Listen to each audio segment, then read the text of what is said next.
Ada satu hal yang tak pernah habis di negeri ini, harapan. Bahkan ketika stadion kosong, ketika skor tak berpihak, ketika wasit seolah berpihak ke langit lain, harapan tetap hidup. Dan kini, harapan itu kembali menggumpal. Ia tumbuh dari semangat, dari peluh, dan dari rasa cinta yang tak pernah rasional. Timnas Indonesia, skuad yang dulu hanya dipanggil untuk mengisi grup, kini berdiri di depan pintu sejarah. Mereka tak meminta belas kasihan. Mereka hanya ingin didengar, dilihat, dan dihormati. 2 laga tersisa. 2 pertarungan hidup dan mati. Cina di GBK, lalu Jepang di kandangnya sendiri. Tak ada jalan mundur. Tak ada ruang untuk salah. Kita mulai dari yang paling dekat, Cina. Negara dengan segalanya. Infrastruktur mentereng, pendanaan tanpa batas, dan sekarang, 3 pemain naturalisasi baru. Serginho, Tias Browning, dan Yang Mingyang. Mereka datang bukan dengan semangat Asia, tapi dengan pengalaman Eropa dan Amerika Selatan. Mereka bukan sekadar pemain, mereka adalah proyek. Proyek untuk membangkitkan mimpi Cina lolos ke Piala Dunia. Tapi apakah sepak bola hanya tentang proyek? Apakah rasa hanya bisa dibeli? Di kubu Garuda, jawabannya jelas, tidak. Karena di sini, cinta pada lambang dada bukan hasil kontrak, tapi warisan. Di sini, ketika seseorang mengenakan seragam merah, ia tahu bahwa 270 juta pasang mata sedang menatapnya. Dan bukan sembarang tatapan, tapi tatapan penuh harap, penuh beban, dan kadang, penuh luka masa lalu. Untuk itulah para pemain kembali. Rafael Struijk yang memilih Indonesia di tengah karirnya di Belanda. Sandy Walsh yang menepikan cedera panjang demi satu lagi kesempatan membela merah putih. Dan sekarang, nama baru, Ula Romeni. Pemuda yang lahir di Belanda, dibesarkan sepak bola Eropa, tapi memilih pulang ke tanah leluhurnya. Romeni tak banyak bicara. Tapi gerakannya di lapangan bisa menjadi jawaban dari doa-doa yang selama ini menggantung di udara. Garuda butuh mesin gol. Bukan sekadar pelari cepat atau penggiring meliuk-liuk, tapi penyelesai akhir. Dan harapannya, Romeni bisa jadi itu. Namun bukan hanya soal individu. Ini tentang bagaimana STY, ya, Shin Tae-yong yang dulu diragukan, bahkan diminta mundur oleh sebagian netizen, membentuk tim ini jadi lebih dari sekadar 11 pemain. Ia membentuk keluarga.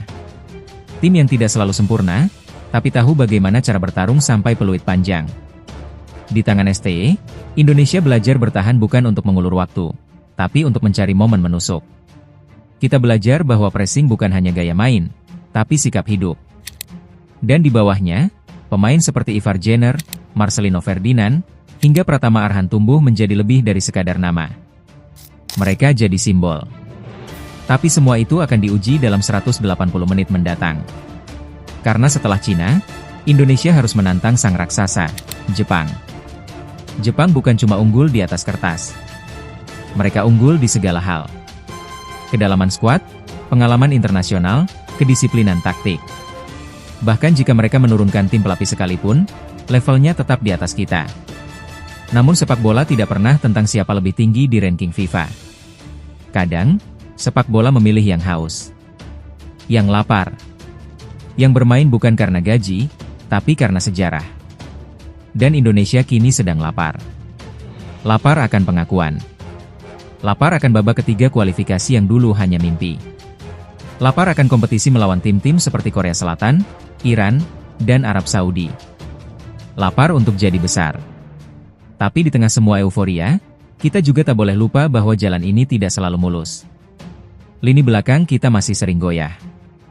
Kesalahan individu kerap jadi bumerang. Build up masih belum stabil, terutama ketika lawan menekan tinggi. Bahkan finishing kadang membuat fans mendesah kecewa. Tapi justru disitulah letak keistimewaannya. Ini tim yang belum sempurna, tapi terus belajar. Dan itu jauh lebih baik dari tim yang merasa sudah cukup. Lalu, ada satu kabar yang pelan-pelan bisa mengubah peta besar Garuda, Simon Tahamata datang. Legenda Ajax dan ex-pemain timnas Belanda berdarah Maluku ini resmi bergabung dengan PSSI sebagai kepala pemandu bakat. Kehadirannya bukan sekadar nama besar. Ia adalah jembatan. Jembatan yang bisa menghubungkan Indonesia dengan diaspora bertalenta di luar sana. Bayangkan jika anak-anak keturunan Indonesia di Jerman, Belanda, dan Belgia melihat ke arah sini. Dan mereka tertarik bukan karena uang, tapi karena rasa memiliki. Maka, Garuda tak lagi sendirian di Nusantara. Ia akan punya sayap dari Eropa. Namun semua itu percuma, kalau dua laga ini tak dimenangkan. Dua laga. Satu sejarah. Takdir timnas kini berada di tangan mereka sendiri. Bukan lagi bergantung pada hasil Vietnam atau tim lain. Ini momen untuk menunjukkan bahwa generasi ini berbeda. Bahwa mereka tak ingin mengulang masa lalu. Di ruang ganti nanti, mungkin tak ada tangisan. Tak ada kata-kata motivasi yang dibikin manis. Mungkin hanya tatapan. Dan dalam tatapan itu, tersimpan segalanya. Rasa lelah, rasa takut, tapi juga rasa bangga. Ketika mereka melangkah keluar, suara dari tribun akan menyambut. Bukan suara biasa. Tapi suara dari mereka yang selama puluhan tahun hanya bisa berharap. Suara dari mereka yang dulu menyaksikan kekalahan demi kekalahan, tapi tak pernah menyerah mencintai. Dan ketika peluit dibunyikan, dunia akan melihat bahwa Indonesia, meski belum besar, tak lagi kecil. Bahwa timnas ini, meski belum sempurna, tak lagi remah. Mereka datang bukan untuk berlibur. Mereka datang untuk bertarung. Bersama Garuda, mimpi itu belum mati.